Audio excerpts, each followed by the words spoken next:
I had asked them the simplest question, the one I thought would be harmless. When is the wedding? I expected a date, a little excitement, maybe even a smile. Instead, my daughter-in-law looked me in the eye, calm as if nothing mattered, and said, "We got married yesterday." My heart froze. Every proud image of my son, every plan I had for that day, shattered instantly. I felt invisible, betrayed, powerless. But as my shock turned into burning rage, I realized one thing. They had underestimated me, and I never let anyone get away with disrespect. What happened next, they would never see coming.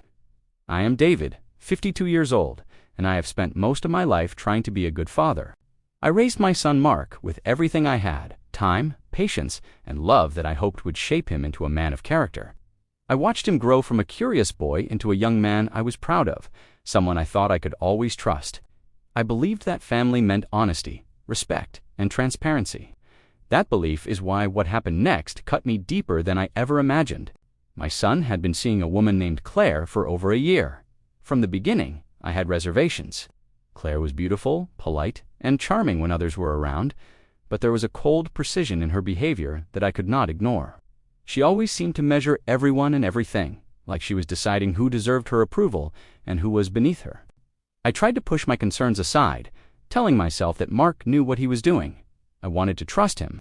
I wanted to believe that he would not let anyone hurt our family. It was a Saturday morning when the first real shock came.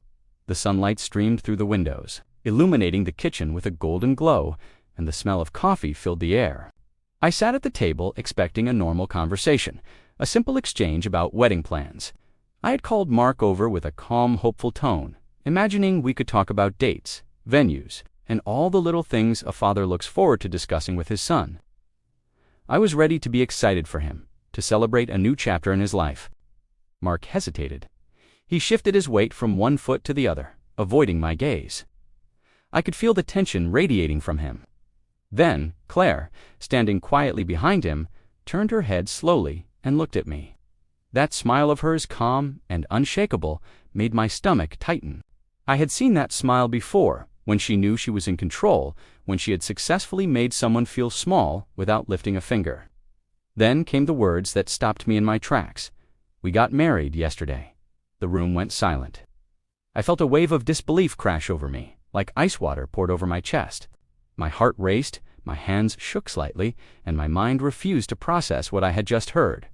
I had imagined this day for years, but never like this. I had imagined walking my son through wedding plans, seeing his happiness, being part of a milestone that mattered to all of us. Instead, I had been erased from the story entirely, replaced by someone who had deliberately excluded me. I looked at Mark, searching for remorse, an apology, a flicker of recognition for the pain he had caused. There was none. He looked uncomfortable, yes, but he did not seem truly sorry. Then my gaze returned to Claire, and I felt the weight of her triumph pressing down on me. She had done this deliberately. Every calculated step, every omission, every manipulation had led to this moment. She had stripped me of my role as a father, of my place in my son's life, and she had done it with complete composure. In that instant, I felt a storm of emotions: shock, betrayal, anger, and a deep, aching sadness. I felt invisible, as though everything I had done for my family did not matter. I felt powerless, watching two people I cared about the most disregard me as if I were nothing. But beneath the pain, something else started to stir a spark of determination. I realized that they had underestimated me. They believed I would simply accept this. They believed I would sit silently, swallowed by humiliation. They had made a grave mistake. I do not forgive easily, and I do not forget. I had been blindsided, humiliated, and erased. But I knew one thing for certain: they would pay for this. Not in anger, not in shouting, but in a way that would leave them no room to deny the consequences of their actions. I would reclaim what was mine, and they would learn exactly what happens when someone crosses the line I had spent a lifetime defining. If you have ever been blindsided, humiliated, or betrayed by someone you trusted, hit that like button and subscribe. Today, you are going to see exactly how I turned betrayal into justice, and why underestimating me was their biggest mistake. After that morning, nothing was the same. Mark and Claire acted as if they had done nothing wrong, as if I had imagined the betrayal. They smiled politely, spoke casually, and carried on with life, leaving me to sit in silence, feeling smaller than I ever had before. Every word they exchanged, every glance they shared, was a reminder that I had been cut out, erased from a moment that should have been sacred. I tried to speak, to reclaim some piece of authority, but Mark avoided my eyes. His voice was calm, measured, almost rehearsed. He apologized softly, but it was hollow, empty, and I knew it. Claire, as always, watched with that serene, untouchable expression. I realized then that her confidence was not natural. It was trained, calculated, and she used it like a weapon. She wanted me to feel powerless, and she succeeded. Over the next few weeks, I watched them closely. Every move they made became a small dagger in my chest. Claire had begun rewriting the rules of the family in her favor. She decided which holidays mattered, which events I could attend, and even who could speak during family gatherings. I was reduced to a spectator, someone who had once been central but was now irrelevant. Every decision they made, every casual exclusion, screamed their arrogance. At the dinner table one evening, Claire casually dismissed my suggestion about a family trip. She smiled at Mark, waiting for his support, and he nodded without hesitation. I felt a wave of frustration that left me breathless. I wanted to rise, to shout, to demand respect, but something in me held back. I knew that reacting in anger would give them the satisfaction they were seeking. They were playing a game, and I had to learn the rules before I moved. I began keeping notes in my mind, observing patterns in their behavior. I noticed Claire's subtle manipulations, how she influenced conversations, how she planted doubts in others' minds, and how she always positioned herself as the calm, rational one while I looked emotional. Every action she took was designed to assert control, to make me appear unreasonable. The realization made my blood boil, but it also gave me clarity. I could not confront her blindly. I needed a plan. Even Mark, my own son, was complicit. He had allowed this exclusion to happen, standing silently while his wife rewrote our family dynamics. Every nod, every polite smile, every avoidance of my gaze was a betrayal. I felt my connection to him weakening, as though the bond I had built over decades was slipping through my fingers. My sense of helplessness became a simmering anger, one that refused to be ignored. One night, I found myself pacing the living room, the floorboards creaking beneath my feet. I imagined every possible confrontation, every way I could reclaim what was mine. I pictured Claire's smug expression fading, Mark's complicity exposed, and the shock on their faces when they realized that I was not someone to be underestimated. The plan was forming, slowly but surely, like a storm gathering strength over the horizon. And yet, I had to wait. I could not strike too soon. Every glance I cast at them, every small interaction, was a test. I watched as Claire continued to assert control, oblivious to the fact that each move was strengthening my resolve. She believed she had won, that I had been permanently silenced, but she was wrong. Every slight, every insult buried beneath her calm tone, every moment of exclusion only fueled the fire inside me. I would not be passive. I would not be invisible. I would show them the consequences of arrogance, betrayal, and underestimation. And when the moment came, they would wish they had never crossed me. The thought alone sent a shiver down my spine. It was a Sunday evening, quiet except for the low hum of the television in the background. The house smelled faintly of burnt coffee, the remnants of a rushed afternoon cup I had barely tasted. Mark and Claire were seated in the living room, laughing softly over some trivial joke, their heads close together as if the betrayal I had endured did not exist. I sat across from them, gripping my mug until my knuckles turned white, the porcelain cutting into my palms. My chest felt tight, my mind buzzing with thoughts I could barely contain. Every laugh they shared was a hammer striking my heart. I felt small, invisible, erased from the narrative of my own family. I wanted to rise, to demand attention, to shake them both until they understood the depth of the pain they had caused, but I did not. I knew that reacting in anger would give them exactly what they wanted, a display of weakness, a confirmation that I had been silenced. I would not give them that satisfaction. Instead, I let the rage simmer beneath the surface, feeding it with every memory of humiliation, every slight I had endured in the past weeks. Claire had become increasingly bold. She dictated conversations, dismissed my opinions with a polite nod, and positioned herself as the calm, rational center of the family. Mark had fallen into step beside her, silent, complicit, a shadow of his former self. Their arrogance was infuriating, but it was also predictable. I began to see patterns in their behavior, cracks in their carefully constructed facade. I remembered the morning they told me about their wedding, the coldness in Claire's smile, the hesitation in Mark's voice. The calculated way they delivered the news had not been spontaneous. It had been planned, rehearsed, and intended to humiliate me. That realization struck me like lightning. I had been blindsided once, but I would never allow it to happen again. My thoughts became sharper, focused. I envisioned the plan step by step, like pieces of a chessboard falling into place. I would wait, observe, and act only when the moment was perfect. Every interaction I had with them from now on would be measured, deliberate. I would expose their arrogance, their manipulations, and their underestimation of me. They would never see it coming. The fire inside me was no longer anger, it was clarity. I could feel it in my bones, a steady pulse of determination that made my fingers tremble slightly as I held my mug. I pictured Claire, confident and untouchable, faltering in front of everyone she thought she had controlled. I imagined Mark, forced to confront the consequences of his silence. The images were vivid, cinematic, like scenes from a movie that I alone was directing. I stood abruptly, my chair scraping against the hardwood floor, and the sound seemed to echo louder than it should have. Claire looked up, surprised, and Mark shifted nervously. I felt a thrill of anticipation. The time for silence was ending. The time for action was approaching. They had underestimated me. They had believed that my patience was weakness. They were wrong. I allowed myself a slow, deliberate inhale, feeling the tension in my shoulders and the tightening of my jaw. Every humiliation I had endured, every subtle manipulation, had been recorded in my mind. Every slight had become fuel for a storm that was ready to break, and I knew with absolute certainty that when it did, it would be devastating. For the first time in weeks, I smiled. Not the polite, constrained smile I had forced in front of them before, but a private, knowing smile that held the promise of justice. I had reached my breaking point, yes, but I had transformed that fury into purpose. They had made the mistake of believing that I could be silenced. They had no idea that the seeds of revenge were already planted, growing silently beneath the surface. And when the day came for those seeds to bloom, their arrogance, their betrayal, and their cruelty would be repaid in full. I would watch them unravel, piece by piece, as the consequences of their actions unfolded.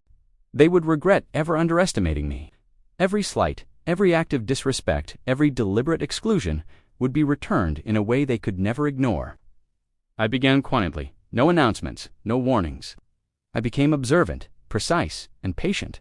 Claire believed she controlled every room she entered, but what she did not realize was that her confidence made her predictable. She liked attention, she liked appearing superior, and most of all, she liked control. That was where I would start. I watched how she spoke to people, how she corrected them with a gentle smile that carried sharp edges. I listened to how she reshaped conversations, how she subtly placed herself above others. I noted how Mark followed her lead without hesitation, how he sought her approval before speaking. The more I observed, the clearer the path became. I did not need to create chaos. I only needed to let her reveal herself. The opportunity came when Claire announced that she would host a family gathering. A celebration, she called it. A chance to show unity after their wedding. I almost laughed at the irony. She wanted applause for a ceremony that had been hidden from me, from the very family she now wanted to impress. That was when I knew this was the stage I needed. I volunteered to help with the planning. Claire looked at me, surprised but pleased. She thought my cooperation meant surrender. She thought I was finally bending. "That is very thoughtful of you, David," she said. I met her eyes and nodded calmly. "Family matters. I want to be involved." Her smile widened, satisfied. She had no idea that she had just handed me the keys. In the days that followed, I began planting quiet seeds. I spoke to relatives casually. I asked questions that seemed innocent but carried weight. "Did you know they married in secret?" I asked softly to my sister one afternoon. She frowned. "No, why would they do that?" I shrugged. I am still trying to understand. No accusations, no anger, just confusion. It was enough to start doubt. At another moment, I spoke to an uncle. It is strange how quickly everything happened. I had not even met the officiant. His expression darkened slightly. That does seem unusual. Each conversation was a small spark. Alone, they meant nothing. Together, they formed a fire. As the gathering approached, Claire grew more confident. She rehearsed speeches, she discussed seating arrangements, she wanted perfection, she wanted admiration. And I let her believe she would have it. The day arrived, and the house buzzed with voices and movement. The air smelled of roasted food and perfume. Laughter echoed against the walls. Claire stood at the center, radiant, commanding attention like a queen on her throne. I watched from a distance, calm, steady, ready. She tapped her glass and smiled. I just want to thank everyone for coming to celebrate our union. That was my moment. I stepped forward slowly. The room grew quieter as eyes turned toward me. I could feel my heartbeat, steady but strong. Before we celebrate, I said, there is something that deserves honesty. Claire's smile faltered for half a second. I want to ask a simple question, I continued. How many of you knew about the wedding before it happened? Silence, confused glances. A few heads shook. Mark shifted beside her. Dad, this is not the time. I looked at him calmly. It is exactly the time. Murmurs spread through the room. I was told after the fact. I said, like all of you, no invitation, no conversation, no respect. Claire opened her mouth. That was our decision. And that is your right, I replied. But decisions carry consequences, especially when they erase family. The room grew tense. The energy shifted.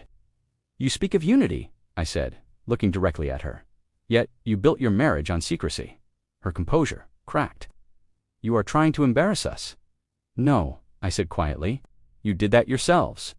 People began whispering. Faces changed. Doubt replaced admiration. I could feel the release inside me, slow and powerful. This was not chaos. This was truth. And truth was sharper than any accusation. Claire stood frozen. Mark looked torn, trapped between loyalty and realization. I had not raised my voice. I had not insulted them.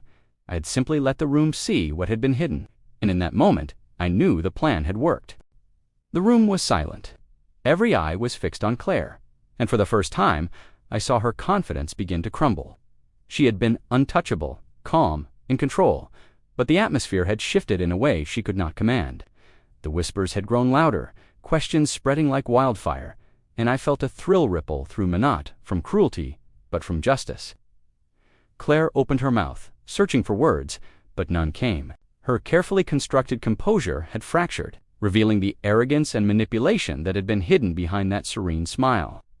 Mark shifted beside her, his face pale, his hands trembling ever so slightly.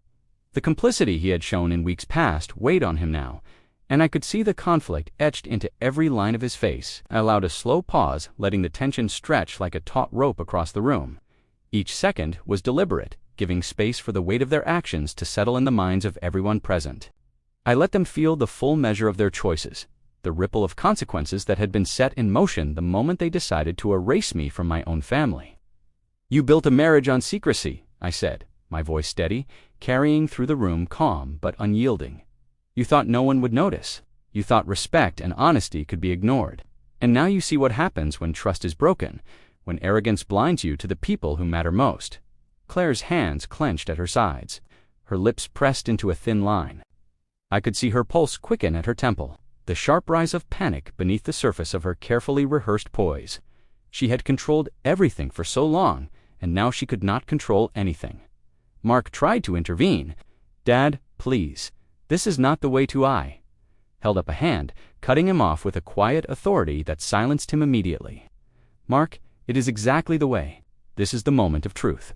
This is the consequence you share because you chose silence, because you allowed manipulation to take precedence over family. Watch, listen, understand. I let my gaze sweep the room slowly, letting every face register the story of their betrayal. I saw understanding dawning, shock settling in, and judgment forming in quiet glances. I felt validation surge through me, a weight lifting from my chest that I had carried for weeks. The humiliation they had tried to inflict upon me had returned to them in full measure, but it was measured, deliberate, and fair. Claire's voice finally cracked. You are trying to make us look foolish in front of everyone. I shook my head slightly. No, you made yourselves look foolish. I simply made it visible. Honesty is a powerful tool. You cannot manipulate reality without facing it. And this is your reality. You chose arrogance, and this is the result. The room remained still for a long moment, the tension heavy, almost tangible. I could feel the air thick around me, charged with the weight of what had been revealed. My hands relaxed, the tension in my shoulders melting away slowly. Relief seeped in, followed by triumph and a deep, abiding satisfaction. I took a slow breath and allowed a private smile to form. This was not vengeance for the sake of cruelty. This was justice. This was the natural consequence of underestimating me, of assuming patience was weakness. Claire finally turned away, defeated, her composure shattered. Mark remained silent, looking down at his hands, forced to reckon with the reality he had enabled. The murmurs around the room grew, not in gossip, but in acknowledgement of what had occurred.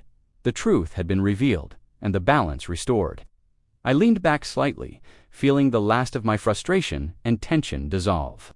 Every slight, every exclusion, every calculated move they had made against me had been countered, and the sense of validation was overwhelming. For the first time since the shock of their secret wedding, I felt powerful again, whole again. I had not shouted, I had not attacked. I had simply shown the world the consequences of arrogance, and it was a moment of release, unlike any I had experienced before. The humiliation was theirs, and the relief, the triumph, and the quiet, hard-earned satisfaction were mine. The room had witnessed the balance of justice restored, and I knew, in my heart, that they would never underestimate me again. In the days that followed the gathering, the house felt different. It was quieter, more measured, as if the air itself had shifted to acknowledge what had occurred. Claire's confidence had faded, replaced by a cautious restraint I had never seen before. Mark was subdued, thoughtful, and I could tell that the realization of his actions or inactions was settling in. It was not vengeance for the sake of anger that had brought me satisfaction. It was justice, balanced and deliberate. I spent long hours reflecting on the weeks leading up to the confrontation. I realized that patience is not weakness. Anger is not power. True strength lies in clarity, observation, and action taken at the right moment. I had learned that when people believe they can manipulate and control without consequences, they are often blind to the subtle, quiet force that waits to reclaim balance. The experience taught me that betrayal, while painful, can be transformative. It forces introspection, forces awareness, and ultimately forces growth. I understood more about myself in those weeks than I had in decades. I discovered the resilience that comes from facing humiliation head-on, and the strategic patience that allows one to turn it into something meaningful. I realized that I had allowed myself to feel powerless only because I had not yet chosen to act. Once I made that choice, the world shifted. I also learned about the fragility of arrogance. Claire had believed she could construct a perfect image, manipulate perceptions, and erase the importance of family without consequence. Her downfall was not dramatic or chaotic. It was subtle, precise, and inevitable, because the foundation of her actions was dishonesty and disrespect. Karma is not always immediate, but it is consistent, and the truth, when revealed, has a power unmatched by any display of dominance. Mark and I have had long conversations since then. He has acknowledged his mistakes, his silence, and the ways he enabled Claire's arrogance. It was not an easy process, but it was necessary. Relationships are delicate. They can be damaged by omission, by deceit, and by underestimating the value of those who love and guide you. The lesson I hope he carries forward is that respect is earned and maintained, never assumed. As for me, I feel stronger, more grounded, and more in control of my own life. I have learned to trust my instincts and to recognize manipulation before it takes root. I have learned that the quiet, strategic path often leads to the most satisfying outcomes. The experience has changed me not into someone vengeful, but into someone vigilant, aware, and capable of reclaiming what is rightfully mine.